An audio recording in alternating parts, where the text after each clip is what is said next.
Hey folks, welcome back for another edition of Pro Talk Outdoors. Today we're diving deep again.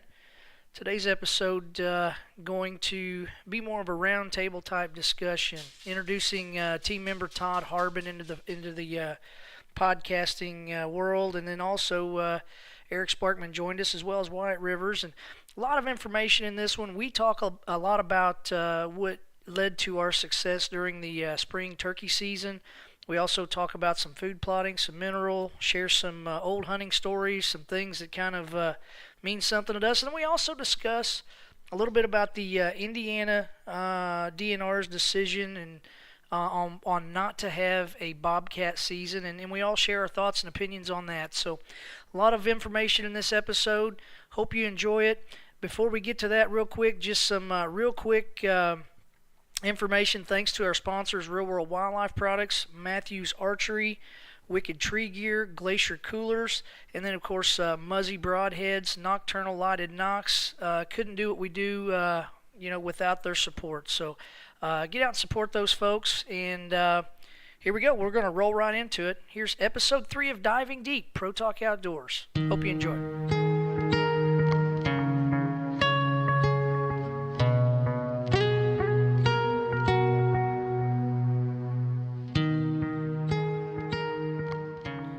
Hey guys, welcome back to Pro Talk Outdoors. This is going to be episode 3 of Diving Deep. Is it, Wyatt? Yeah, episode 3. Episode 3, and similar to what we've done in episode 1, where we got to know a little bit about Wyatt Rivers, we're going to introduce a couple other gentlemen today. That's pretty important parts of our staff and our team, and Todd Harbin and Eric Sparkman.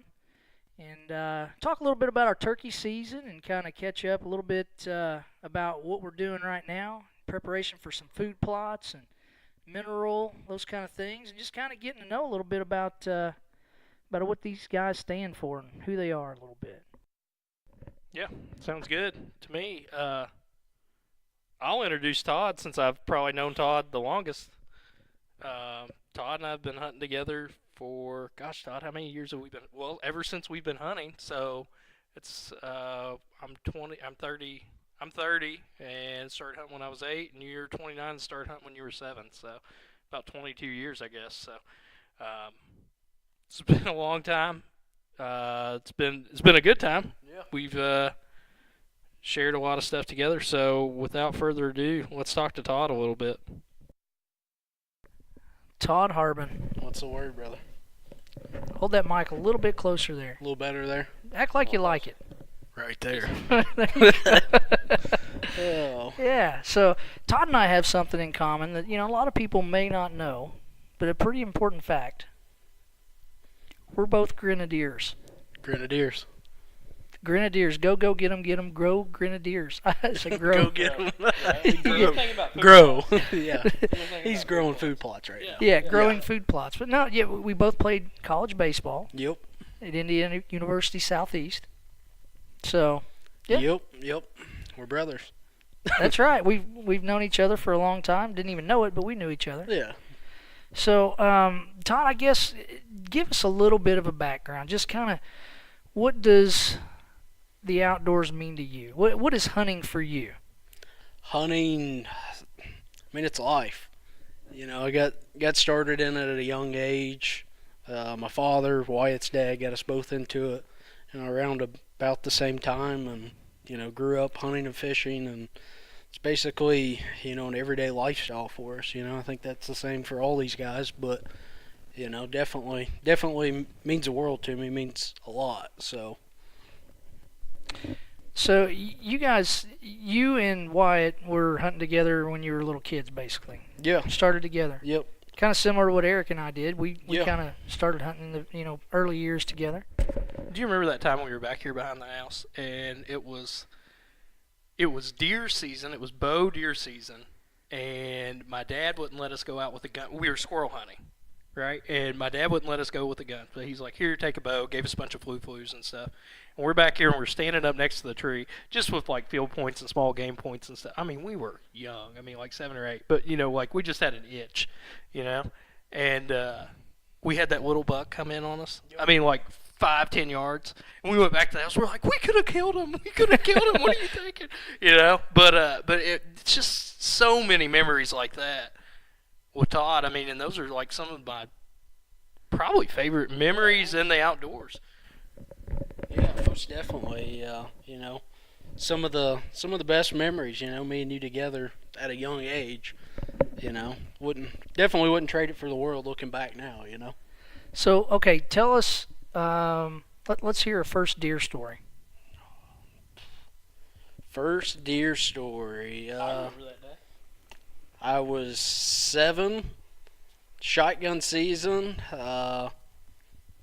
That morning, hunting with my dad, sitting in an old, 10-foot wooden ladder stand, and first deer through just happened to be a little, what was he, 8? Little 8, yeah. And he came through probably 25, 30 yards, and just so happened to spine him. But, it worked out. That was my first deer. And the morning before, Wyatt, you'd shot, a button buck that morning? The evening before, I shot a button buck. And then that morning, I killed a 5-pointer the same morning that you killed the 8-pointer. So, and remember George, who was one of our dad's best friends who just passed away about a year ago, he killed a dandy 10-pointer. I mean, especially back then, like mid-40s 10-pointer. And then we didn't have many of those deer. And I mean, it was just, gosh, man. I mean, I can remember those hunts and that opening weekend, very vividly.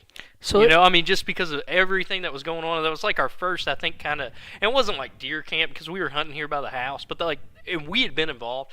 Todd and I mean, Todd's dad used to bring him down when our dads would take off like a week, right, in November to bow hunt prior to gun opener. Todd's dad would bring Todd down in the morning. And me and him would hang out before, like, we went to school, and then we'd get on the bus, or if we had the day off, a lot of times Election Day was right around there, we'd hang around. So we'd been, like, kind of in the atmosphere, but that was the first year that we had actually got to live it, I guess.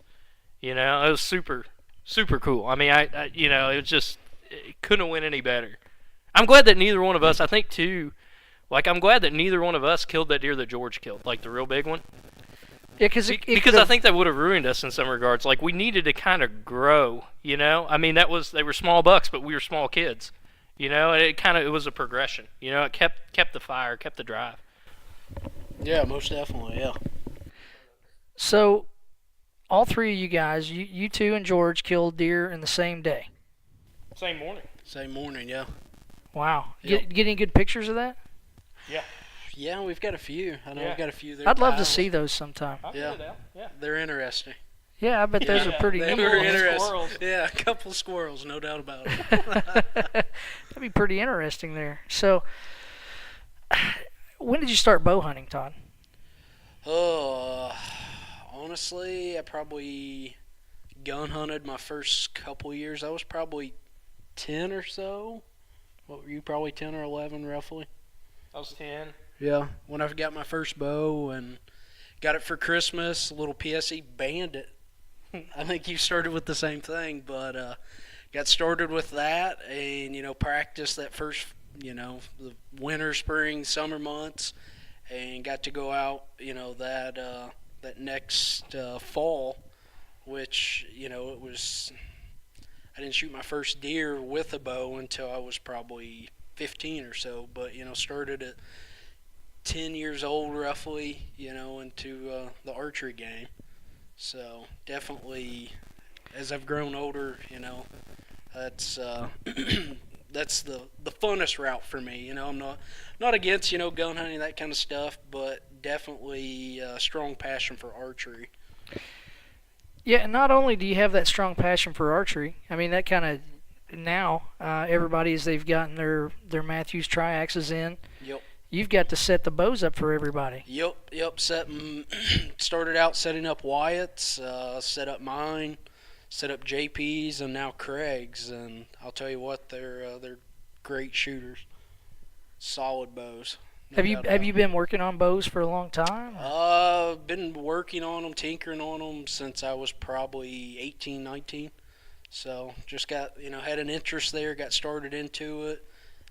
From there, just turned into a side hobby. And Were you trained or self-taught or what? I had a couple different guys at a prior job that kind of got me into it and kind of, showed me the ropes. And then from there, just taking off researching, reading, YouTube, just learning different things, tuning bows, messing with arrows, a little bit of everything there. So definitely.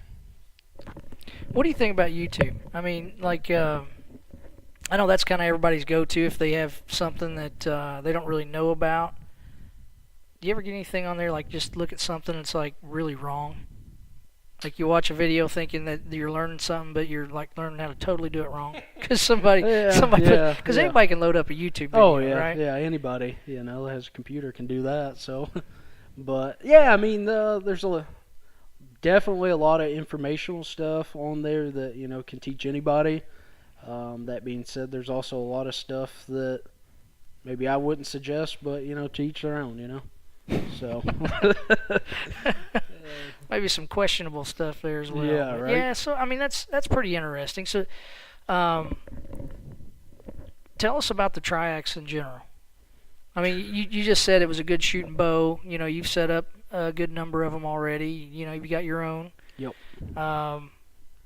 Would you recommend guys getting them, and then what's the positives to them? Any negatives? What's the drawbacks? Biggest thing on the tracks that I think that's going to change the game with them is their overall size.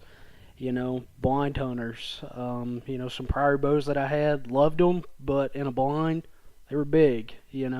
Definitely hit the top of the blind on them. But with that tracks, it's it's short and compact, and great tree stand bow too. Just the sheer size of it. You can maneuver however you need to when you're up in the tree or in the blind. Yeah, most definitely shooter friendly. I hear a lot of folks that talk about the axle to axle. Oh, it's too short. This steep string angle. And I had those same questions myself until I put one in my hand. First one I set up for Wyatt. Before he even put his hands on it, I probably shot it 20 or 30 times, and I was like, wow, like really impressed. Wyatt ain't getting this bow. Yeah, right. Unfortunately, he came over the next day, so. Yeah.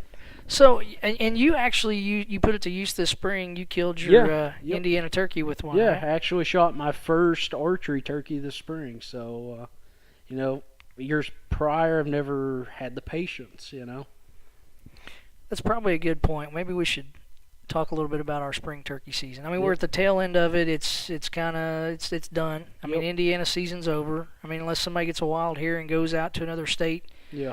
Out west or up north or something that's got some season left. I don't think that's going to happen. We got too much to do. But yeah, a lot of stuff going. So, tell us about your hunt while we got you on the mic here. Honestly, it worked out well. The night before, my girlfriend and I, Presley, we went out. She doesn't hunt, but she's into going with me, kind of getting started. She wasn't raised around it, but she has interest in it. She loves the outdoors, getting out there and experiencing it. So we went out one night after work for a couple hours and, didn't see a whole lot. Saw a hen right before we were about to leave. Just happened to catch a couple gobblers coming in to roost there 100 yards from us. Had an idea where they roosted. And that next morning, Wyatt and I, we slipped in there, and they were there. They hammered. Ended up being, 3 birds? Yep. So, Wyatt went with me. We thought we might be able to double up. But was able to hoax one to the field. Was coming in, kind of hung up, but with a strutter and a hen out. And, a 2-year-old, I would think, probably been whooped up on. Didn't want to commit, so we sat there and we got good footage of him, sitting there strutting and gobbling his head off. How many times did he gobble that morning? Stupid amount, man. He was hammering. We got some really neat footage of that too. There's been a couple hunts this year where we've gotten some really neat footage of birds like up close and personal. Just you can see the spit, the drool coming out of their mouth. We really have had a heck of a good spring overall. Heck of a great spring. I mean, Did I know Voiles killed one here? Did we get that on film? Yeah, we got pretty decent footage of him coming in. He came in, spun around on the Jake decoy that morning, and What type of Jake do you have out? I had a Dakota half strut. So a half struck, and that was late in the season, right? I mean, that Yeah. was the last week or so. Why Wasn't it? Why did you use the Dakota half strut Jake, or it's not really? I don't know that it's really a half strut, but it's kind of like a, like when they got their heads back and they're kind of doing that purr, kind of like that fighting purr. That's kind of what it looks like. It looks like a DSD Jake. It's almost like a Jake in an aggressive. Yeah, in an aggressive posture. stance. What made you go with that as opposed to a strutter? Did it have something to do with the time of year, or was it just that's what you had and that's what you went with? Or where they were at in the breeding cycle. Later in the season, honestly, my personal experience, after the first weekend here in Indiana, our season's, a little later than most states. Usually after the first weekend, strutter's great. And after that, they get a little decoy shy. But honestly, that morning, my gut feeling was after seeing my bird the week before, the way he reacted, and a couple other buddies having the same reaction with strutters, I thought that a Jake decoy would be better. Just experience over a lifetime of hunting, which isn't a long time, but later in the year, definitely had better success with a Jake versus a strutter late in the season.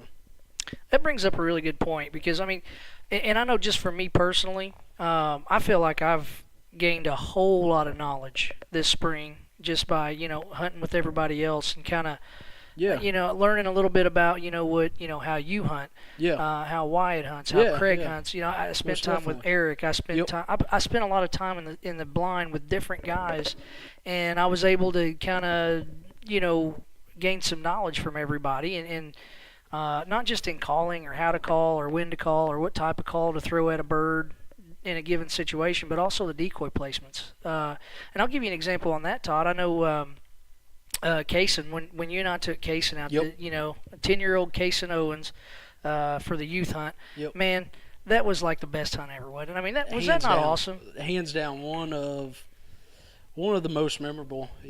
I'll definitely never forget. It was a great morning. Yeah, just the joy in him, that was just phenomenal. And here, I'll credit you on that, Todd, because I went out there and I set this blind up in basically out in the middle of the field where we'd glassed and seen some birds. So I'd set the blind up I think it was the day before. Midday before. Day before. Yep. But the decoy placement, you put the decoys out that morning. Yep. And I think that was absolutely key for that bird because it was a big mature bird. Yep. Probably a 3, maybe a 4-year-old bird. Probably I don't know. A 4-year-old, yeah. Yeah, and he came out 300 plus yards away. He had a few hens with him, but he spotted those decoys from that far away. What, 300 yards? Yeah. And from there, he went from strutting with 3 hens to breaking loose and coming running. Yeah, and I think that was key because we had. Was it the same Jake you had set up with? Jake. Yeah, with, same with Jake. Boyles? Yep. Yeah. Yep. So I mean, he wasn't going to stand for a Jake. And did we have was it a feeding hen? We had a feeder hen and the Dakota Jake. Yeah. Yeah. So it was really key. I think that he saw that Jake out there with that hen, and he wasn't going to stand for that Jake in that kind of aggressive position. Yep. And, well, early in the season too. Yeah, it was early. Yeah, youth season. It was the weekend before. Our opener.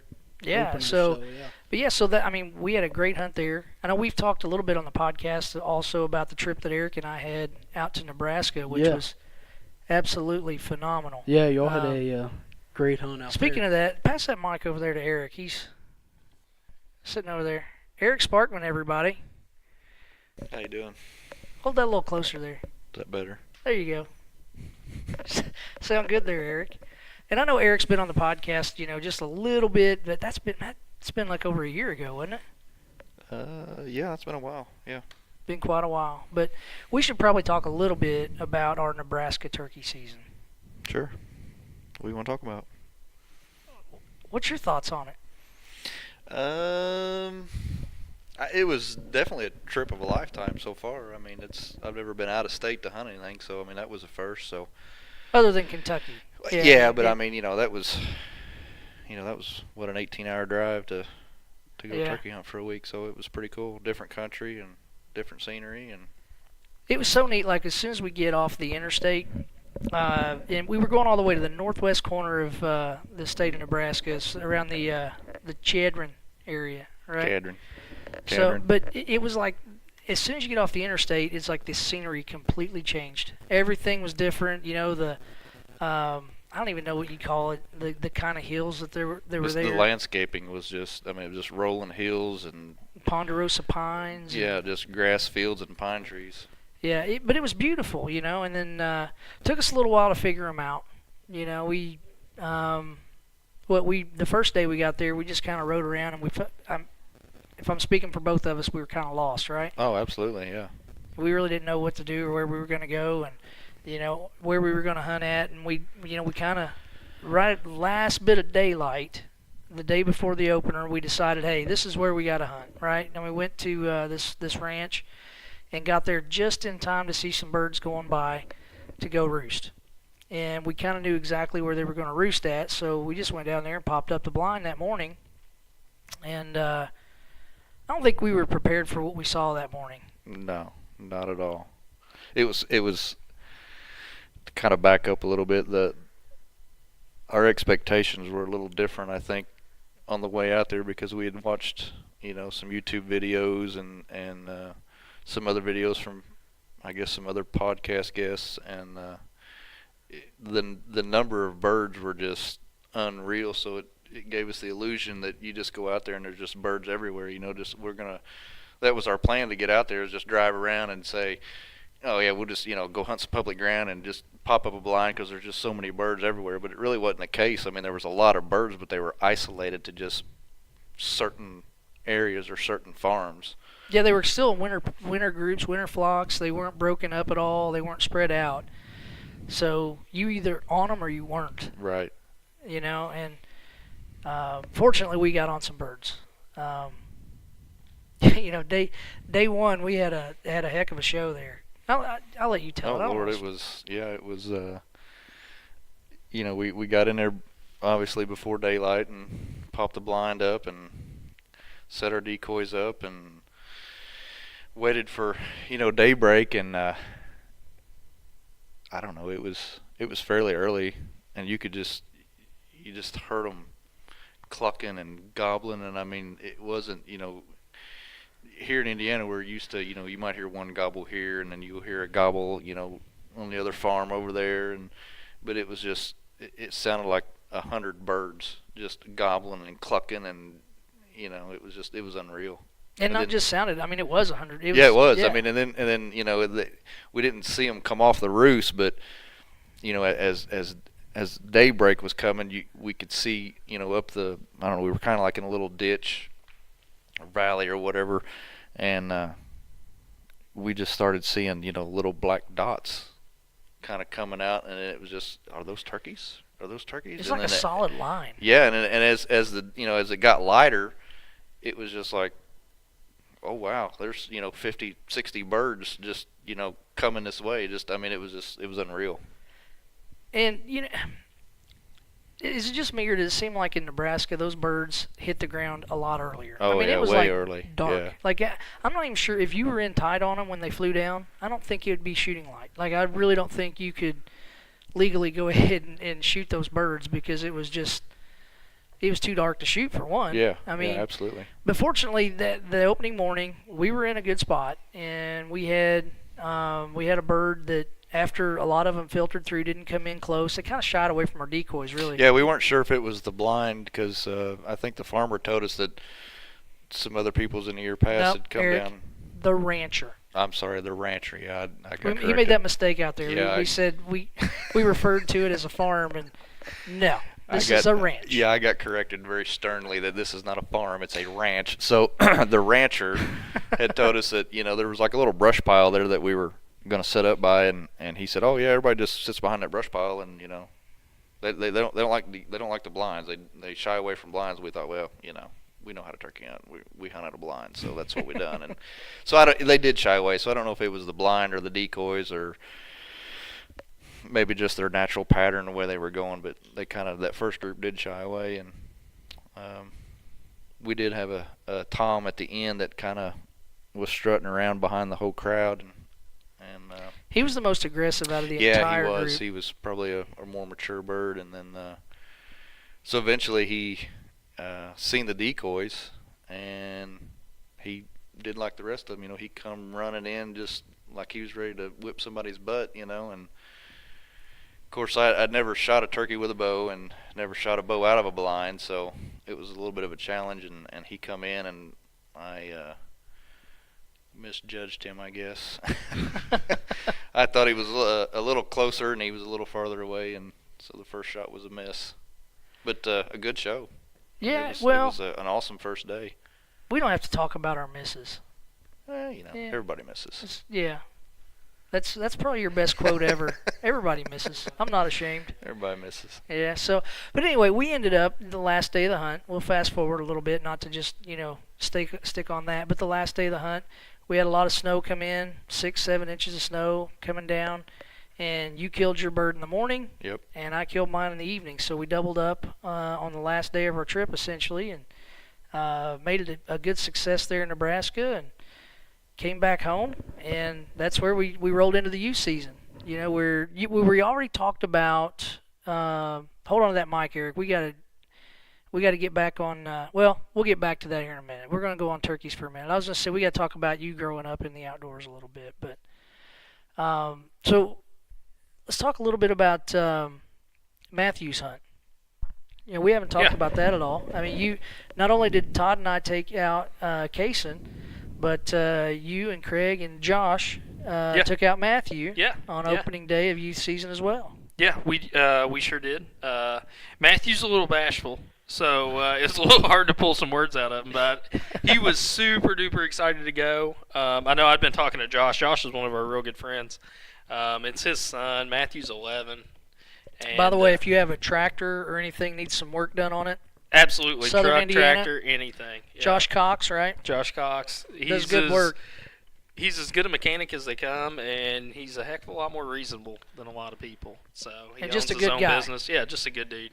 And so Matthew deer hunted here for the last few years and killed a few deers. I guess the last 3 years he's killed a deer.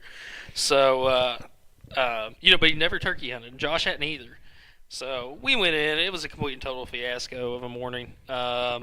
We got to Josh's house, locked the keys in my truck, where literally everything that we needed to hunt was in. So we had Josh run us back to my house, about 30-minute round trip, get spare keys, get out there.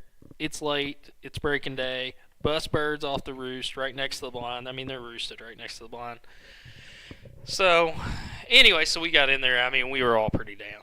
Like, golly, this is going to be a long morning, A couple birds lit up behind us. A couple birds lit up to our south, which was kind of in front of us, and to our right.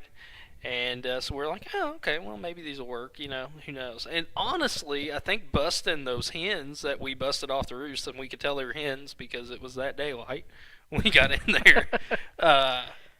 Honestly, I think it played to our favor. Because once we run them off, the hens were kind of roosted in between two sets of gobblers, right?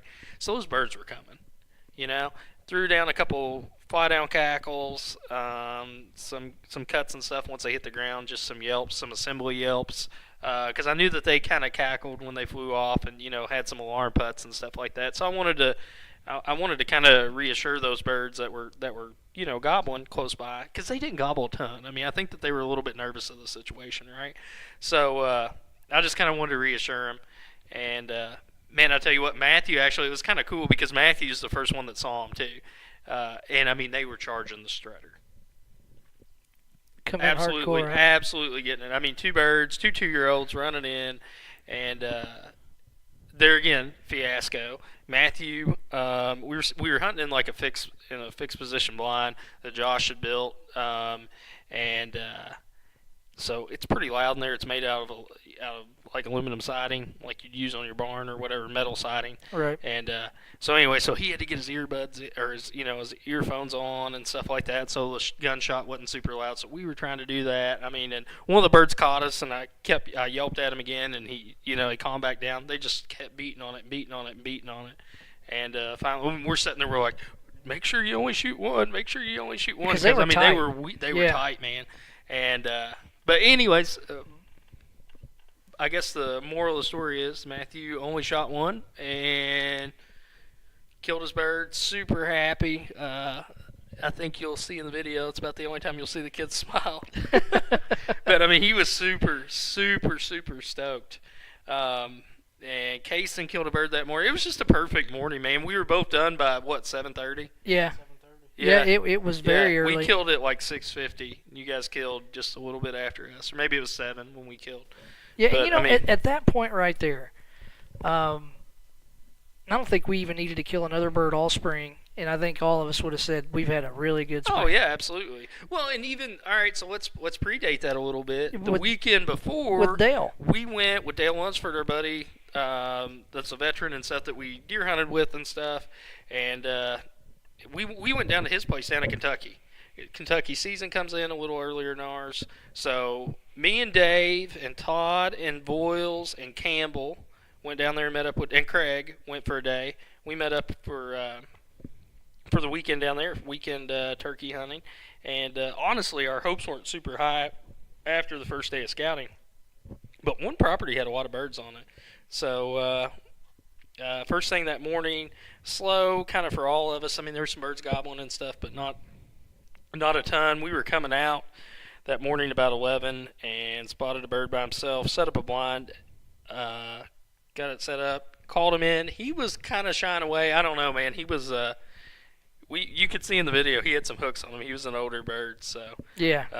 I don't know. He just something he didn't care for. But anyway, so Dale took a shot at him at about 45 yards or so and missed, just pulled. It was kind of a tough shot. He had to get down on his knees and kind of turn around.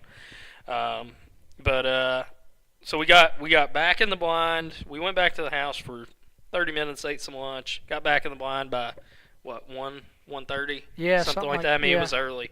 And we went back to a different property. We went to the property that you guys had hunted that morning. Yeah. All of us were hunting that property.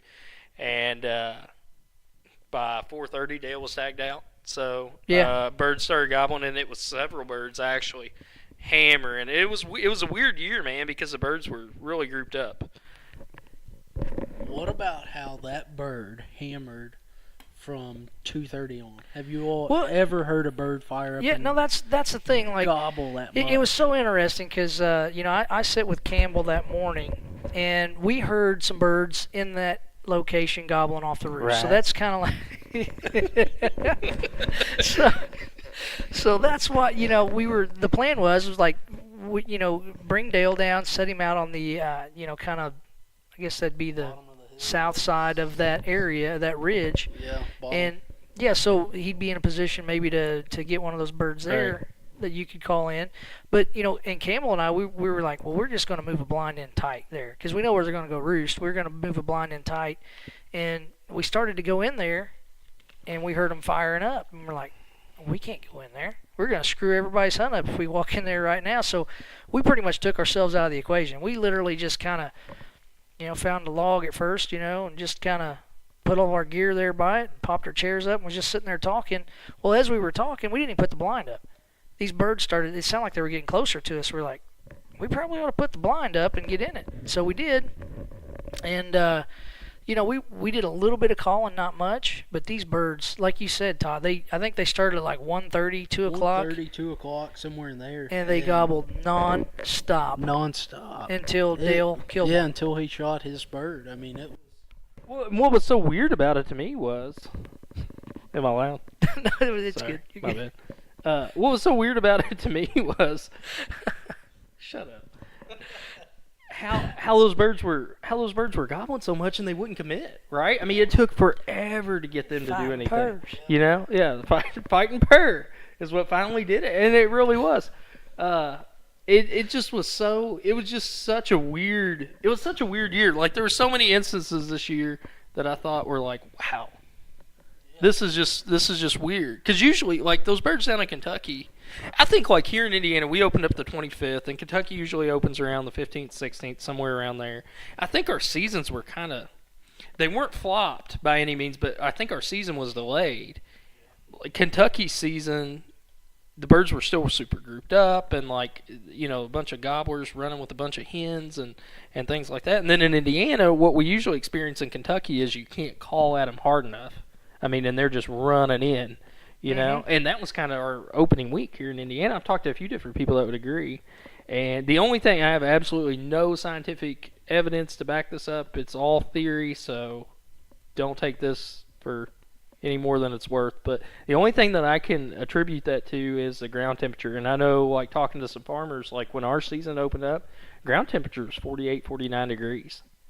And I think it had something to do with the incubation period for the hens. And the hens were staying with the birds, or staying with the gobblers throughout, like down there in Kentucky. And then our first week, they were staying with them throughout the day. And so you're saying they probably didn't lay their, start I'm thinking their that nesting. they nested a little bit later. And that's all. Right. That's all speculation. But it seemed like this year when the hens went, like they all went. Right. What's that?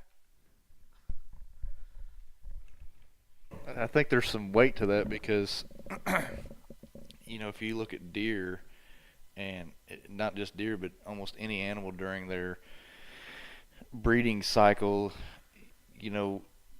when females, I guess, come into estrus, it's all due to when they drop their young is what's going to be available, and if it's the right time of the year. Deer want to drop their fawns when there's green vegetation and stuff for them to eat and for the does to eat and all that stuff. So I think a lot of that makes sense.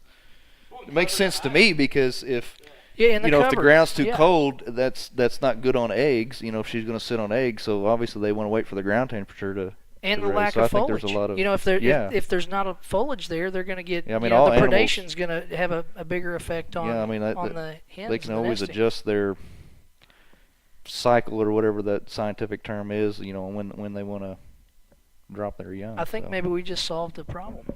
Might be onto something there, Wyatt. Wait, Mythbusters right here with Wyatt Rivers. Mythbusters with W. Rivers.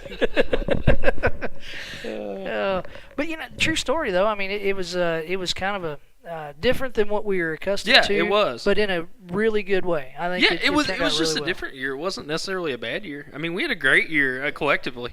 Yeah, it seemed like every day we were getting a text message from somebody, "Hey, bird down," and, right. And it was kind of all hands on deck and getting out there and getting some footage and making sure that we, got everything we needed to video-wise and pictures and all that good stuff. Well, and it was just so weird to me because in Indiana, usually by the time our season comes in, like the softer you call and the less you call, the better off you are. And this year it just seemed completely opposite of that. Like I could not. The harder I called, the quicker they came. I will say this now, with the bird that I killed, I had to call really soft and very sparingly. And I'm sure that's all relative, right? You know what I mean? The two things that I did probably that were the most successful in bringing my bird in was literally scratching in the leaves and a spit drum. Right. And I know that sounds crazy. The spit and drum is such an overlooked thing to do. Todd will attest to this. He's right here. But, I mean, how many birds over the years have we killed that are hung up and we just go, I mean, and they're like, oh, okay, that is a real turkey. That is a real shredder decoy. Even if there's not a shredder decoy out. They're thinking that there's some sort of competition there. They're wanting to come check it out. I didn't have a decoy out. I mean, I didn't get into the spot where I killed my bird at until mid-morning. I started out somewhere different, but then when I got over there, they were gobbling, and I didn't have a chance to put a decoy out. I thought I'd get busted, so I just jumped in the blind, and I got them coming in close, but they hung up, and literally I called very sparingly, but I would just scratch in the leaves, and every time I scratched in the leaves, they'd gobble. And then, I'd let that go a little bit, and then I would do a spit drum, and they'd gobble. It was kind of crazy because it sounded quiet to me, and they're 60, 70, 80 yards away, and they're hearing that, and they're responding to that. And I feel like that's what helped me get that bird to come on in there and commit. Yeah. So No, I can definitely attest to the spitting and drumming. I mean, and I give credit to you guys for that because I never had done that before, and I heard you guys talking about it. So yeah, honestly, your dad, brought it on to us, and Yeah. I mean, I don't know how many birds we've had over the years, more than I can remember. That they hang up 50, 60 yards, and you spit drum at them, and boom, they'll close the distance for the shot. and that's really the simplest thing to do with your mouth. I mean, Yeah, honestly. it really is simple. So yeah, so that's something that somebody can try out there. I want to add one more thing to the Kentucky hunt. Yeah. I just want to say, I guess just how much fun I think we all had. Yeah. I mean, that was one of my favorite trips ever. Other than Like, me we- backing over the lady in the Mexican restaurant. Yeah. That was not fun. Yeah, Dave hit a car. Let's rephrase that. You didn't hit a pedestrian. Yeah, okay, But, yeah. yeah. Outside of that, it really was. It was just a fun trip, and all the people that we had. I think the main thing that I took away from that was I just realized how good of friends I have and how good a company that I keep. And I was just super proud of everybody because Dale was the only person that killed a bird down there, Nobody else cared. and nobody else cared. Everybody was super pumped about that. Yeah. Super duper pumped. That about was it. the focus of everyone was to get Dale a bird, and everybody was sharing information accordingly, Yep. and we did everything we could to make sure Dale was set up and on a bird. So Yeah, I think that was our goal going down. I know a few of us had tags. I didn't, but a couple other guys. But it didn't matter. We had one goal in mind as a group, and that was to get Dale a bird. His first bird. Never turkey hunted or anything, so that was our goal. So just getting that one bird that weekend. It made my Kentucky season. Yeah. And I think the same for everybody else. Yeah, and that's what's so cool about our group is it's all for one and one for all. I mean, we're just happy for everybody. There's not that. I mean, yes, we're competitive, right? But it's not a negative competitiveness. I think we're competitive because we all want to be better. You know what I mean? But it's not oh, I hate it that Dale killed one, or I hate it that Todd killed one, or Dave killed one before me, or anything. Yeah. It's not that. It's just all right, how can I be better? How can I be that's the competitive. Right. That's the competitiveness that we have, and I don't know, man. Everybody, if you don't have friends like that, you need to find some. Yeah. And do something like that. And it doesn't have to be a turkey hunt. It can be a deer hunt. It can be. You don't even have to go anywhere. A fishing trip. Yeah, a fishing trip, whatever. It is the most enjoyable thing when you're there with other people, and they are super duper pumped when somebody else kills one. We were all grinning ear to ear.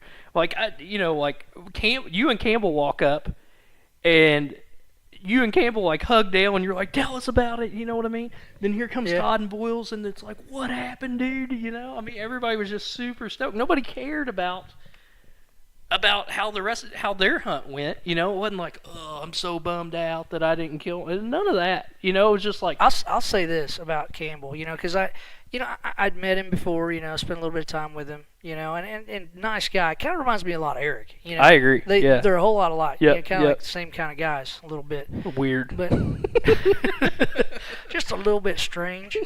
But they're good guys. But I was able to hunt in the blind with Campbell for a while, and we had a blast. I mean, we didn't see very many turkeys, but we had a blast just talking, getting to know each other. But the look on his face when we heard that shotgun go off, Yeah. man, that was priceless. His eyes were just bugging out of his head. He was high-fiving me, fist bumping, hugging. Dude, I'm telling you, Campbell's one of the best people you'll ever meet. Yeah, good. And good dude. here's the thing, he's a hell of a hunter too. Campbell, Yeah. dude, I'm telling you what. Honestly, we ought to interview Campbell sometime about what he's doing this summer and spring. He has spent more time in the woods than anybody scouting public land and finding. I mean, really high level stuff, we're finding getting- buck beds and all kinds of strategizing, finding multiple spots. He's probably found close to 20 different buck bedding areas already this year. Yeah, I mean, he's just getting it's weird started. stuff because it's it could be a Wednesday at 11 a.m. or noon, and during the work week, Tuesday, whatever, and just randomly we get text messages from Campbell saying, "Hey, check this out." And it's a picture of a buck bed or last year's rub or a scrape or a marsh, and then just a little high point in the marsh and everything. And it's all public ground. He's like figuring out how to get in there. Yeah. Yeah. Quick story on Campbell. He's trying to find a way to access more public ground by getting across these creeks and across these marshes, right? 'Cause he's wanting to get to high ground. So he's been kind of looking on Facebook, what is it? Yard Marketplace. Sale, the marketplace on Yeah. Facebook, looking for a cheap canoe or something. So he sends me a text message and he's like, "Hey, what are you doing tomorrow? You busy?" I'm like, "Well, no, I probably got some free time." He's like, "I found this on Facebook Marketplace. It's a canoe. It's free. They're giving it away." I'm like, I go it. "All right, yeah." He's like, "I think I might need some help getting it." And I was like, "I'll go with you, man. We'll go get it." So he's all pumped up, man. I show up at his house. We ride over there, we get to this place, and it's like down in the woods, like 50 yards over the hill, and we get down there, and the first thing we do is I look at it, I was like, "Well, Campbell, I don't think you can fix that." He's like, "Yeah, I can fix it. That's just fiberglass work." I'm like, "Man, it's got a crack all the way through it." This thing was like broke in 3 places all the way through. Like there's no way it would have made the ride home. It would have been falling. He'd had an insurance claim like me. It fell out and hit somebody on the way home. So he didn't end up getting that, but that's the kind of thing he's doing. He's putting in so much effort to try to find out something that other people are overlooking right now. Right. And that goes. Hey. That's that sweat equity, man. That's that boots on the ground kind of work. Dude, I'm telling you, Todd and I have hunted with Campbell since Campbell started hunting when he was like in the 6th grade. He moved here when he was in the 3rd grade. We were in the same grade, and me and him and Todd have been best buddies ever since I can remember. It was me and Todd and Campbell, right? And he gets it, man. Like, and the thing about Jason is, like, he has never ever been the jealous type or anything. Like, he's always that dude that's like, "You killed a deer, let me come see it. I want to be there. I want to be a part of this." That or, "Hey, I'm on my way to come help you," Yeah, absolutely. I mean, just a good dude. And I mean, we're the same way with Campbell. Like, I mean, always, like every year, like I'm like, dude, I hope Campbell gets it done. And maybe that's why he reminds me of Eric, or Eric reminds me of him. I pass that mic over there to Eric. I gotta talking about the early years or whatever. We haven't really got into this before on the podcast or anything. So years ago, when we first started, we were running around the woods together when we were little, right? I mean, it's been years and years. Oh and yeah, years ago. I don't know. As soon as our parents would let us leave the house with a weapon. Yeah, well, yeah. I mean, even before that, like I remember like when we were little and we would run around down there in the bottoms, behind your house and stuff. Yeah. I remember seeing deer tracks and getting excited. Oh yeah. Yeah, you remember? Look at these deer tracks right here, and I'd bug the piss out of you to like, ask your grandpa if we can hunt down here. Ask your grandpa if we can hunt down here. And you're like, well, yeah, he probably would let us. I'm like, let's ask your grandpa if he'd let us hunt down here. And he didn't care. No. He could care less, but those are some good times. Yeah, a lot of good memories. And I've told this story to lots of people. Or not. It's not a story really, but it's just kind of. Remember back when we were like, I don't even know, 12, 13, 14, before we had our license, we were literally putting tree stands on our backs, carrying our bows, and walking over a mile. And I'm not talking just into the woods. I'm talking we were walking over a mile down the highway or down county roads just to get to a farm to walk back and put our tree stands up before dark. I mean, that's the kind of drive we had to kind of get out there and just to be able to go hunting, It was I remember getting up at 3 o'clock in the morning, leaving my house and walking down 3. Yeah. To your Aunt Helen's, right? Yeah, my Aunt Helen's property to put up tree stands and to go hunt that morning. Yeah. And then get down and walk all the way back home with the tree stands. You couldn't pay me enough money to do that right now. There's no way I would walk that far right now with a tree stand. I don't think I could do it. My knees would. My question is, what would we have done if we had killed something? We didn't think that far ahead. I mean, really. Realistically, we didn't How think were we that going far to get ahead. home? I mean, that was before cell phones, and it was. I'm sure we would have walked all the way back sure. and said, we'd have got your dad and We'd said, have "Hey, made 14 Dad, trips. can you get the tractor, bring a truck down here, or whatever? We'd have figured it out. I mean, Oh yeah. that's the same thing with us. We just, you know, we just walked everywhere. I mean, we went everywhere Yeah, we back did. in the day there. So, but good times. I mean, we knew no limits back then. That's for sure. Nope. Man, a few words. That's Eric. Yeah, a few words. That's the difference between you and Campbell. We wouldn't be able to get that mic out of Campbell's hands, would we? Wyatt said he's ignorant. No, not at all. Not at all. Eric, tell us about a memorable hunt that you've had. I mean, anything goes. From the beginning all the way to whatever. Well, I mean, obviously it has to be the 1992. All right, we're going back. Go Yeah. back a bit, fellas. How old were you guys in 1992? 4 years old. 4. Awesome. Okay. Yeah, we feel old now. Todd was 3 in Todd was 1992. 3, Wyatt was All 4. right, That's good great. deal. Just started. That's awesome. They That's just started hunting. They said, "This is Davy Crockett." So yeah, 92. I think we were 16, 17 maybe. 16. 16, and Yeah. this one sticks out just for 2 reasons. One, obviously, it was my first bow kill, and then 2 was David had just had knee surgery, playing baseball and whatnot, but had knee surgery. It was in the evening. I ran up to his house, said, "Hey, let's go hunting." His mom said no. Well, let me back this up. And This was actually we were on a school bus. I remember this. This was before we were riding the school bus home. For whatever reason, you didn't drive that day. Yeah, I remember this loud and clear because I had my big brace on my leg, and you were saying, "We need to go hunting." And I was like, man, there's no way my mom's going to let me go hunting. I just got out of surgery like the day before yesterday or whatever. She's not going to let me go. And he's like, man, I can talk her into it. I know I can talk her into it. I'll sweet talk her. So that, okay. Yeah, so I did. So I go up to David and say, "Hey, let's go hunting." I ask his mom, "Hey, let's go hunt. Let him go hunting." She says, "No, he just had knee surgery. I mean, he's in this big brace. He can't bend his leg, and this big white brace, so it's sticking out." And I said, "No, we got a perfect place. It's easy walking. He's not gonna get in a tree stand. I got a place picked out for him. He sit down. It's all gonna be great." So, she lets him go.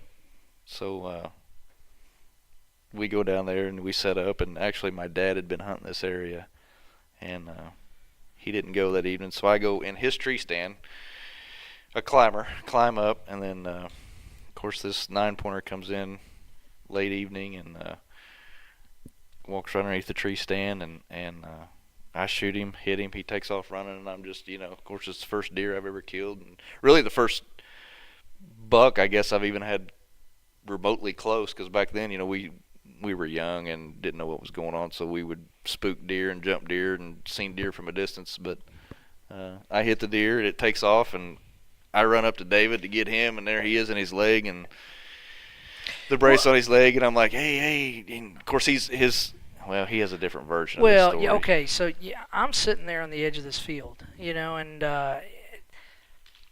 I'm not seeing anything, not hearing anything, and all of a sudden, I mean, it's getting closer to the evening hours, we're prime time and everything. All of a sudden, it's like all hell breaks loose in behind me. I mean, I hear, that everything banging sticks, brush everywhere. I look around and I just see this freaking tank. I mean, a big, like, over 130-inch deer, which was huge to us at the time, and well over 200 pounds. Just a big body deer. Comes running up, I mean, literally 15, 20 yards from me, and just kind of runs by. And I mean, he kind of looked like he stopped or slowed down a little bit and kind of turned and ran back in a little bit. And I'm like, oh my God, that was the coolest thing ever. I didn't even think about shooting it.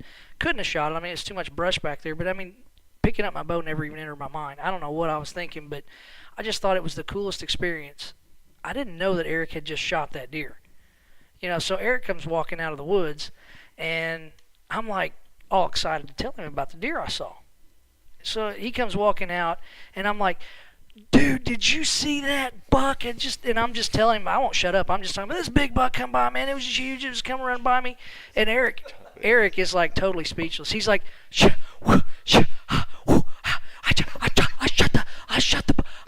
I shot him. I'm like, you did what? He's like, I shot that buck. I was like, you shot that one I saw? He's like, yeah, I shot him. I was like, are you sure? Because he ran right by me. He wasn't dead. You know, we had no idea. I didn't think we looked for blood or anything at that point, did we? We just... No, I don't know. For whatever reason, we went back to the truck, and because I remember doing cartwheels. He literally was doing cartwheels.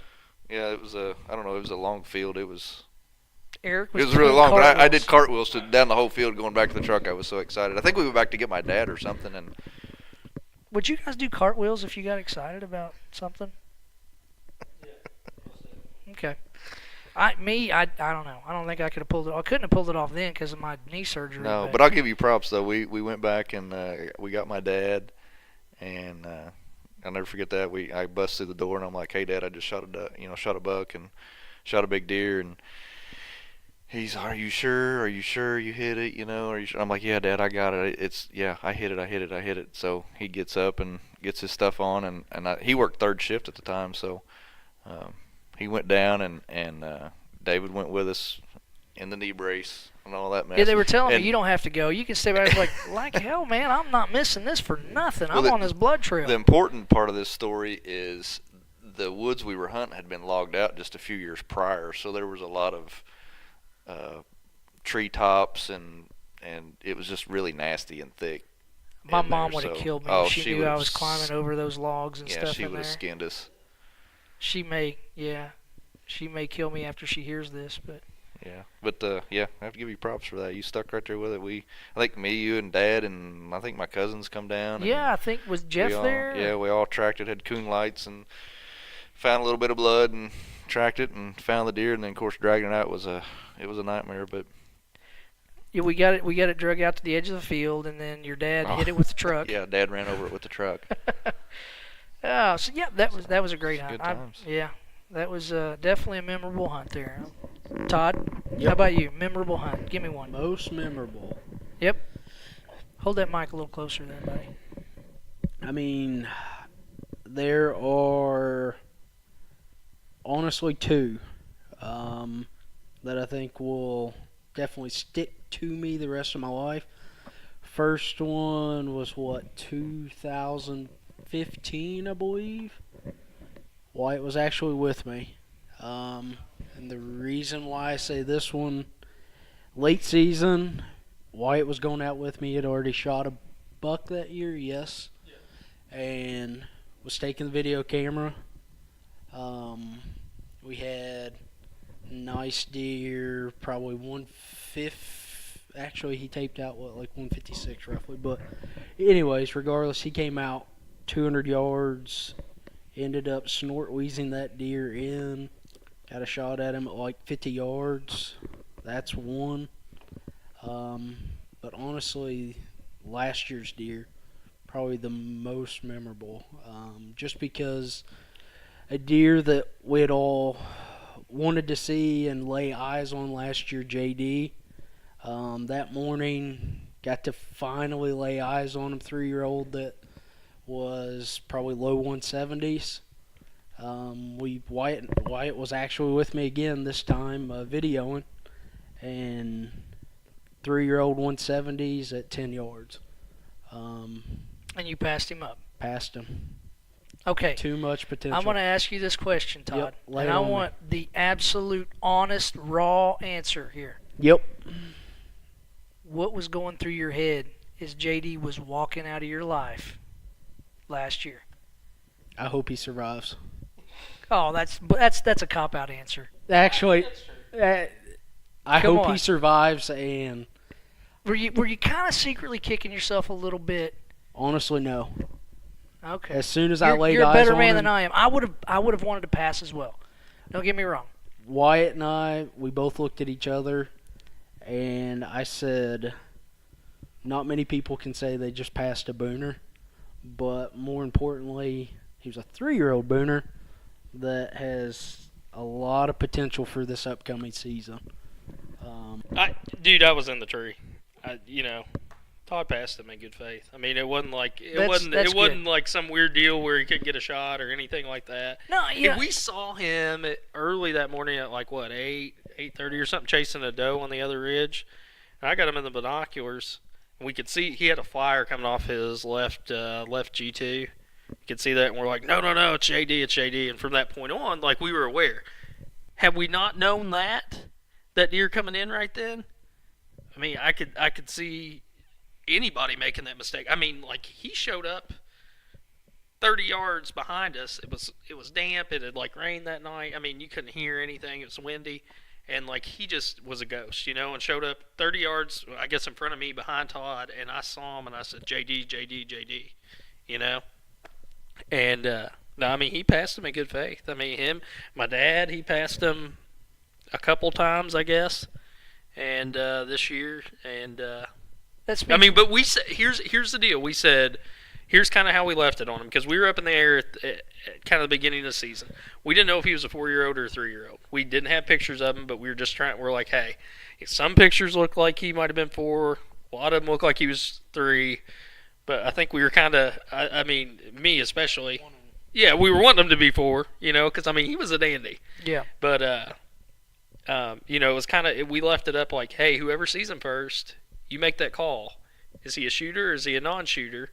And here's the deal. He's a shooter to the majority of people. If we didn't have a little bit of acreage over there and some really good neighbors, we wouldn't have passed him up. I mean, we're not, definitely not those people, but we try to wait until they're at least 4 before we shoot them. And, my dad had seen him and said, hey, I think he's 3. And here's the cool thing. Your neighbors are on the same plan as well, right? I mean, Yeah, they were passed passing him as well, yeah, right? Yeah. So, I don't know if they passed him up, but I mean that was their plan. They weren't going to actively hunt him until this year. And the good thing is, we saw him after season. I mean, looked like he made it through. We didn't find his sheds, which he spent a lot of time on the neighbor. I think he was kind of 60-40, 60 on them and 40 on us. Yeah. Kind of depended a lot on the wind direction. We got a lot of east winds last year, and that made him live over there a lot more. Because of the way the hills and stuff kind of set. But, this fall, if we get a lot of west winds, I think he'll spend a lot of time on us, don't you? I think so, yeah. With what we've got over there, as far as food plots, got beans going on this year, I think definitely will help, Absolutely, yeah. I mean, I think that we have a legitimate shot. I think our neighbors have a really good shot, too. And, hey, if they kill them, it is what it is, Yeah. I mean, there's nothing good for them, Well, yeah, that's a dandy. You guys all know about Yeah. that deer, and so you Yeah. can celebrate the success no yeah. matter who ends But, up I mean, I taking can it. tell you, and I know Todd's on the same page, there isn't a day goes by that deer doesn't cross my mind. I mean, we're going to do everything that we possibly can to catch up to him, one of us. Yeah. And, honestly, I hope that my dad gets a crack at him. Dad was the first person to see him. It's been a few years since he killed a good buck. He puts in more work and spends more money on that farm and time than any of us. He's retired and just does a crap load over there, and we wouldn't have the opportunities that we have if it wasn't for him helping out.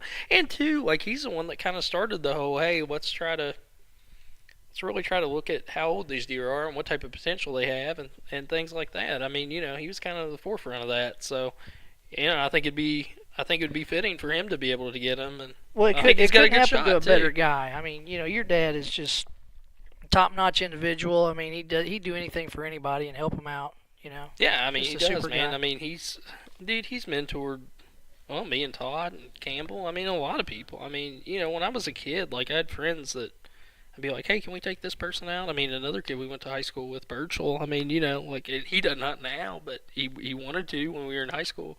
And, I mean, my dad always was willing to introduce people to the outdoors, and that's a really cool thing because there's a lot of people that won't do that, and that's really the future of our sport is making people aware how good it is and how much joy and the friendships and stuff you can make from it and family time and stuff you can spend with people and everything else in the outdoors. I mean, golly, I look at all my friends, guess what we all have in common?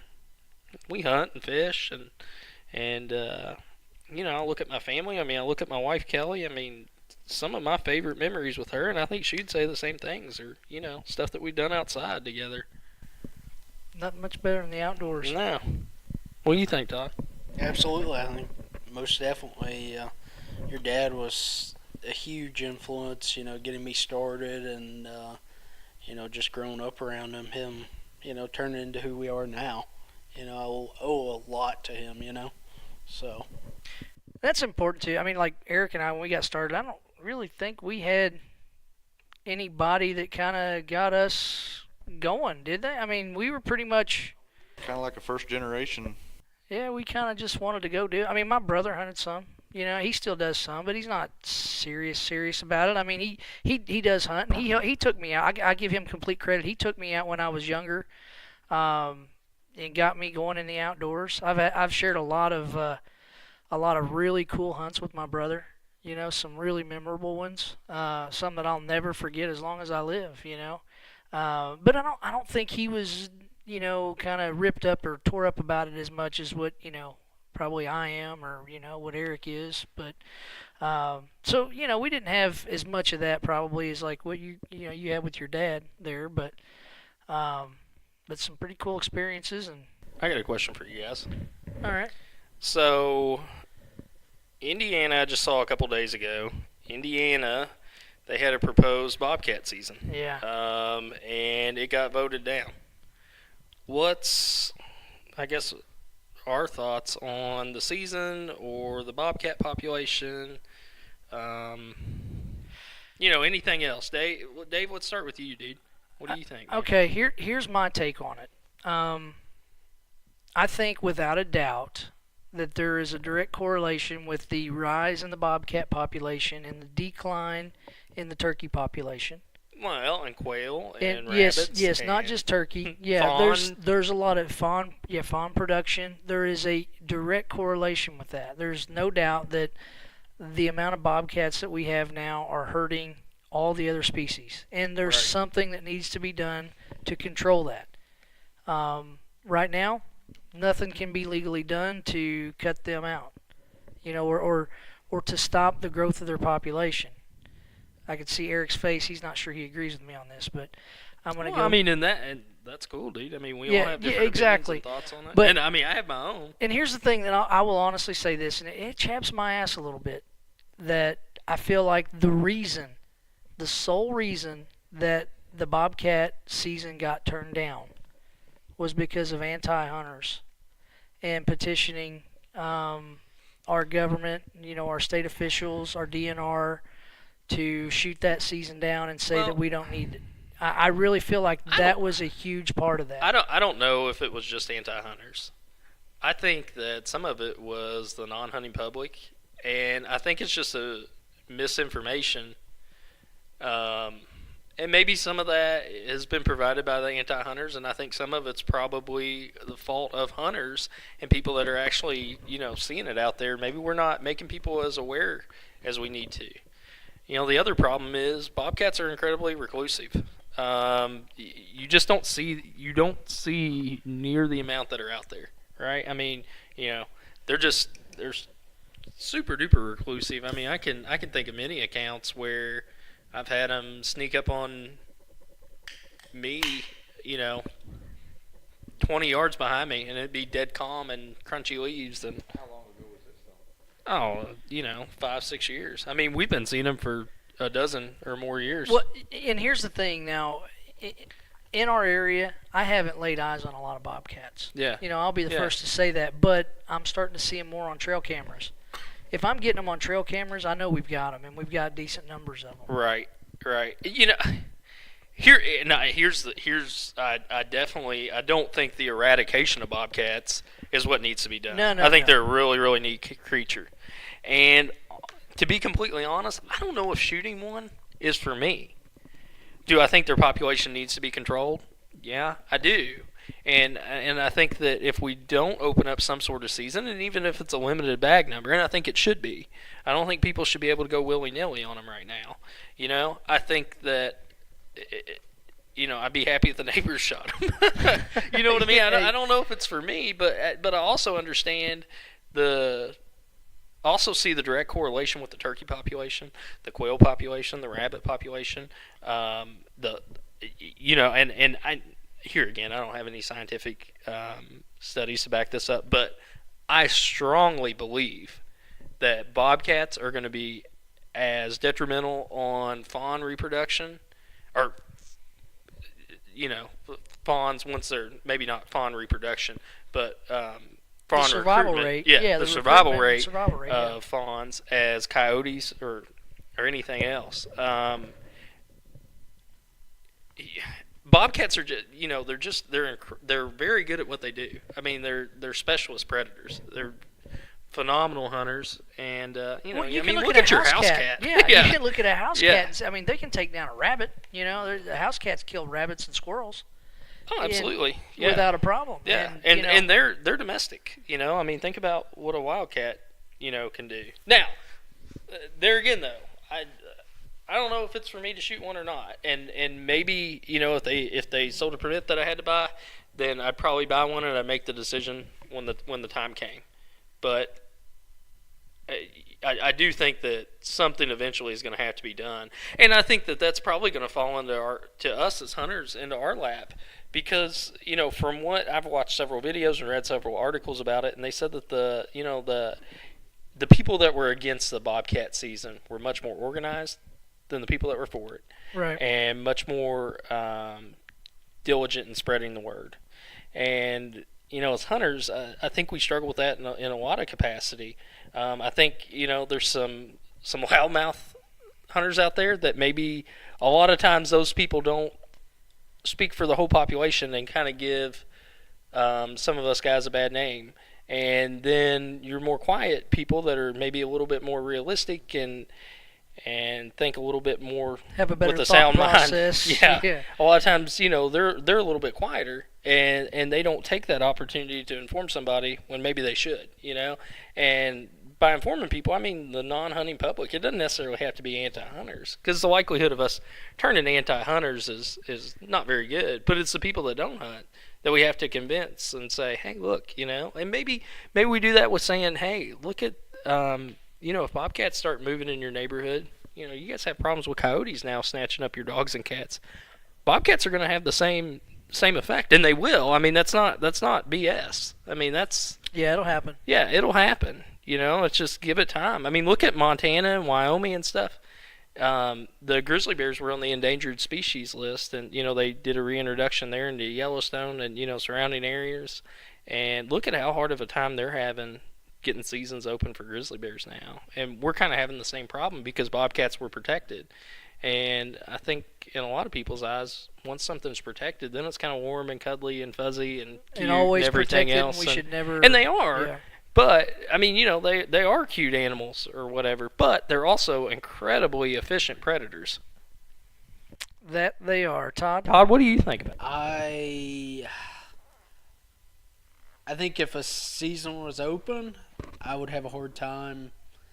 I would hope that the neighbors would, do their part and, help You'd have them a the hard time population. harvesting Yeah, it. honestly, because they are super cool animals, but in all honesty, to each their own, but I definitely see a huge impact on the turkey population now, and like Wyatt said and you said, Dave, it's eventually going to turn into an issue with fawns and so on and so forth. That's my opinion. Everybody's different, but I think something has to be done there, but I don't know. What do you think, Eric? Well, I'm probably going to be the black sheep of the group. that's fair. There's no No, wrong with that. first of all, I wouldn't have a problem taking a bobcat, because it is part of conservation. I just think that they are going to be a problem at some point. I just don't think they're there yet. Wyatt said that he's seen some in the last 5 years, but like you said earlier, you and I in our area haven't seen any, and the first one I seen was this past summer. or I take that back. In the fall, I think it was. This past fall was the first one I had ever seen with my own eyes, out in the wild. So that was kind of a big deal for me. They just weren't around, and they were protected for a reason. So they are growing in population, but that's the only, I guess, disagreement I have is I don't think it's quite there to have a season yet. Coyotes, on the other hand, I mean, that's a different story. I mean, they definitely are a burden and an issue when it comes to the turkeys and the deer, but I just don't think the bobcats are there yet. I completely and totally respect that. And I get it too, because I think several years ago we were in the same place. We'd heard of people seeing them and like seen one, and oh my gosh, I mean, it was the coolest thing on the planet. Now we're seeing them more regularly, and I think it's probably localized too, right? It's in localized populations where they're booming. We're down around the river. We got a bunch of hills and hollers. We got a bunch of caves and things like that, places that they want to be. So I think it's relative to where you're at, in the farms that you hunt, right? Yeah, I agree totally. I think if they were to do anything, I like the way Kentucky does their stuff because everything's kind of in zones down there, and I really think that's what Indiana needs is, if they want to have a bobcat season, then it should be, in certain zones. And The like you said, Ohio you've River been zone seeing them, and or there may be whatever, more populated down here than they are, in Scott County or whatever. So maybe we don't need a season, and maybe they need to give permits or whatever down here, and but not statewide. I don't think it should be statewide because. Well, yeah, and here's the thing. In Scott County, for example, versus where you guys are at, it's not. I don't think bobcats are ever going to be a big enough issue where we're at that's going to have the same effect as where it would be where you guys are at, because number one, we're more residential, we're more broken up farms, whereas I don't even know, I'm going to throw out numbers and they're not going to be accurate at all, but whereas in the average size farm in Clark County in your area, maybe 100 acres or bigger, in Scott County it's probably 20 acres or smaller. I mean, we've got 40-acre parcels all over the place, but they're just not big farms, so it's probably not, as prevalent for bobcats as it would be down here. Well, I mean, one place that we hunt, there's probably a 15 or 20 mile stretch that's, just a holler over from us that runs on the riverbank. There's not but 3 or 4 houses that whole way. I mean, it's all river hill and stuff like that. I mean, it's very secluded. You may have Sasquatch down there. It's the old neighbor lady that used to live over here. She would swear up and down that she saw a Black Panther all the time. I mean, like, oh, it's a Black Panther. She was a nutbag, but regardless. You going to my Black Panther party? yeah. She did. I mean, it was probably a black house cat. Yeah, no, that's my other neighbor. So, yeah. Yeah, I got you. Well, guys, any closing thoughts here? Anything anybody wants to bring up? I know we've got stuff coming up ahead. We're gonna have some good guests coming up here in some future episodes for Pro Talk Outdoors. We felt like it's important to get Todd and Eric involved here in a little bit, and just talk a little bit and catch up a little bit for what we've had going on. But I know we've been putting mineral out. We got a busy time ahead. We're just getting food plots started. coming up. Yeah, we just sprayed a lot. On a lot of farms. We sprayed probably 10 acres or so. Last week, and we got plenty more to do. So, never ends. No, it doesn't, and that's what's fun about it, man.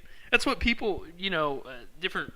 I was hunting with one of my good buddies, Daniel Allen, a few weeks back, and we were sitting there. Man, it was a great afternoon in the turkey woods. I mean, we were seeing birds like crazy. And he looked over at me and he goes, "So what's your favorite, turkey hunting or deer hunting?" It would have been real easy in that moment to say turkey hunting, but it's not.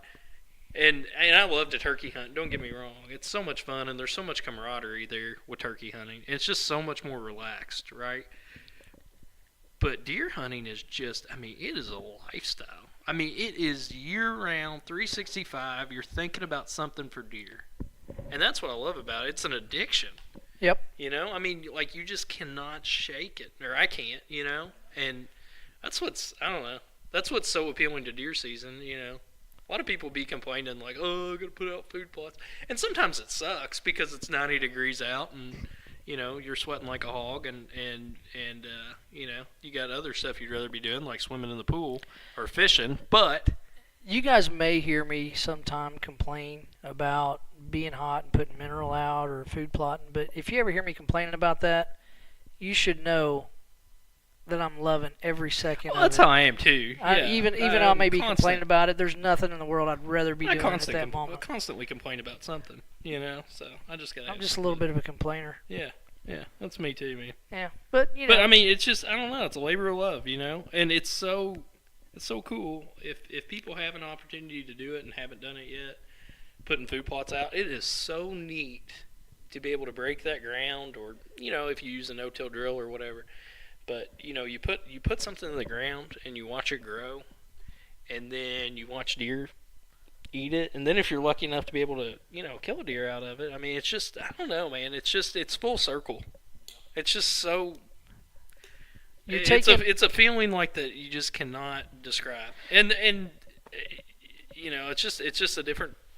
It's a different type of deer hunting because you know that you put in the effort and you made that happen. Like you know that if you hadn't done that, like that deer probably wouldn't have taken that route. Like you've manipulated their entire movement and stuff by the work that you've put in. You're absolutely taking ownership of either the success or lack thereof of your season. Yeah.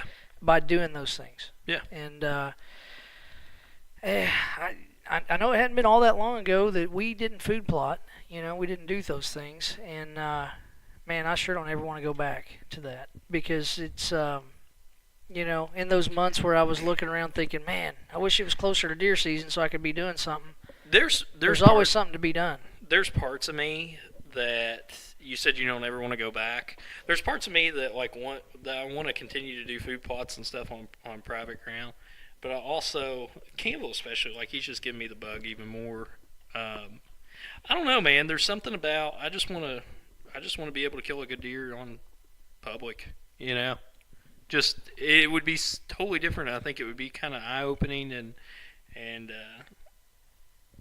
I don't know. It'd just be kind of feather in the cap, I guess, in some regards. To say that I can do this too.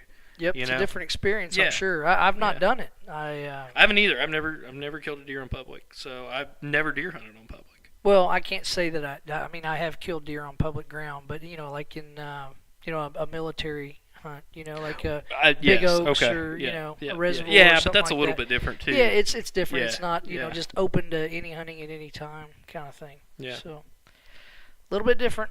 Yeah, I don't know. It just. I don't know, man. It'd just be neat. I've got a tremendous amount of respect for people that can consistently do that. It's just a really cool thing. And I think, we're talking about sweat equity and putting in food plots. Those people are putting in just as much sweat equity scouting and figuring things out as we are putting in food plots. And that's just another way to extend the season. People. Yep. People are always looking for a way to, stay involved. And if you can't put out food plots, that might be something to try. Absolutely. So, I don't know what else. Can I tell my favorite? Oh yeah. I'm sorry. Go ahead. What's your favorite hunt? One of your most memorable. Most memorable. Yeah. So in 2012, it's the deer right there in the middle. Right here in the middle. That 8-pointer. Yep. That wide 8-pointer. For the record, we're looking at a big wide 8-pointer. Yep. With good mass, good time length. Yeah. Right, He's what's the story? He's a good one. I killed him. He was 5.5. And here's where it's so dating back 3 years prior to that, he was a 3-year-old that ran around over on the farm. And opening morning of shotgun season, I hunted with my mom, and he came in about 40 yards, and she missed him, shot over his back. It's a 20 gauge. So we were bummed out, whatever. So. Continues on. So we continued to see him that year. We didn't find his sheds. The following year, as a 4.5-year-old, and we have this happen a lot on the farm, like he kind of disappeared, showed up late in the year. Todd and I found his sheds, and it was like the last week of bow season. He started showing up on some cameras, and found his sheds there in February, wide open out in the middle of the field. So summer comes around, he wasn't around, but then end of October he showed back up, and as a 5-year-old, and I killed him. What was special about it is when my mom missed him as a 3-year-old, that was the last time that that was the last year that she got to hunt because she passed away. So it was just, I don't know, it was just kind of a cool story. And like, well, he's not the biggest deer on the wall, but he's my favorite because of, just kind of that whole history and stuff like that. And then, to be able to, a couple years later get an opportunity at him. So it was kind of, I killed him on November the 30th, I think. Yeah, November the 30th. It was that evening. Watched him like 3 nights. Well, I saw him it was a Friday night. I saw him on Tuesday. And I had to work. I was working second shift. I had to work Wednesday and Thursday.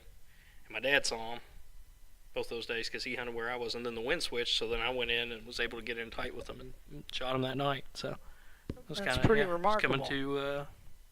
Coming to some turnips and some wheat that we had planted that summer. So it's kind of cool. Awesome story, Wyatt. Yeah. It's good stuff. All right. Well, I don't really have anything else. I just want to tell that. Good story. Yeah. No, thanks for sharing that. Thanks for sharing that. Oh, Eric's got one. Pass the mic to Eric. All right, one more quick deer story. So I take Travis out. Travis is your son. My Okay. youngest, Yep. yeah. So I take him out on, like not really his first because he had went with me a couple times and just sat with me, but his first time taking a gun and got a little 410, single shot 410, right? So we sit in a stand. It's obviously in gun season, really, really cold, right? So we sit there for a little while and he says, is it time to go yet? Or we gonna go home yet? When we leaving? That kind of thing. So I was like, are you not having fun, or are you just, because it was really cold, and I kind of figured, his feet's probably getting cold. And he said, yeah, my feet's getting cold. I said, well, let's get down and we'll go walk, and we'll just kind of take a long way home, walk. So we go down the little ridge, we get down to the bottom, and we're standing there, and out of nowhere, I kind of look to my left, and I see this deer. It was a small buck, and he's hopping through the woods, I don't know, probably 50, 60 yards from us. And he's hobbling, and there's a lot of little young trees there, so it's kind of really thick. And so I grab Travis, and I'm like, hey, there's a deer, And I get him in front of me, and the deer keeps on going, and he kind of goes up the hill, and he jumps an old cow fence, and he gets hung in the fence, and I could tell he was limping as he was going up through there. Well, he jumps this fence, and he gets hung up, and he's, struggling to get out. He finally breaks free, and he stands there, and he turns, and he's licking his wound, looking at his bad leg. And so I tell Travis, I'm like, you think you can hit that from here? By then, he's probably 70 yards away. 410, iron sights, basically, or just a bead, really. And I said, think you can hit him from here? He says, yeah, I think I can do it. I'm like, all right, well, take your time. I'm coaching him, standing behind him. Pulls the trigger, drops like a sack of potatoes. I mean, just boom. And then I blacked out after that, because then it was like a sprint. I mean, I don't know what I was thinking or what I was going to do, but I just took off sprinting after the deer. So it was pretty cool. That's it was awesome. His first little deer. Yeah, it was just a little buck. And how old was he? Gosh, I don't know. He was probably 10 or 11, maybe. Yeah, little fella. Created a monster after that. Yeah, absolutely. I mean, it's well documented what Travis does. I mean, he's a heck of a young hunter, man.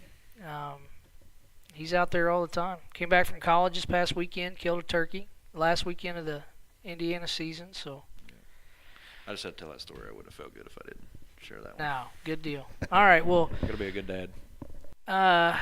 And you are a super dad. Todd, hang on to that mic right there. Just I guess we're to the point where we probably ought to get ready to close this out. So let's get some closing thoughts. What do you think? Enjoyed it. It was a good little sit down and chat with everybody. Kind of running through old memories. Stuff between me and Wyatt, us growing up, hearing the stories between you and Eric. Just takes us back, man. Loved it. Enjoyed it. Yeah, I enjoyed your guys' stories there. And you touched on this earlier, Wyatt. Just if you don't involve others in the outdoors, if you don't have friends that you share it with, family, you're missing out. You're just flat out missing out. It's that's far and above the memories that I have hunting with Eric. Growing up and all these years, even up to current. The Nebraska trip where we went back and out there turkey hunting, and just times with my brother. The few times that I've went hunting with my mom. Just those things. Those are the important things. Oh, absolutely. It's not about the harvest that I've had over the years. No. Even though I've got those deer on the wall, that's there more for the memory, to remember the experience. Yeah, absolutely. No, I mean the moments definitely with my dad and Wyatt, and just everything else. Everybody else in between. It's those moments that you're gonna remember a lifetime. This year, casing turkey season. Never forget that. I'm never gonna forget that. The look on his face after he shot that bird, and I think you can. He's a cool little dude. Isn't I think you can attest to that, Dave. It's something you're gonna remember from here on out. Yeah. And it was so awesome Let's go. too. Let's yeah, go. let's go. Out of his mouth, he was ready to go get that turkey. But somebody that had never turkey hunted and was so excited to go, and to see him have success and harvest a great bird, just to see the look on his face and the excitement, it doesn't get any better than that. It was a great time, something I'm going to remember the rest of my life. So good point there, and a good place for us to I guess cut her off. So until next time, guys, get out there, a good one. take care of your mineral, get your food plots in the ground. Have a good one, guys. We're signing off.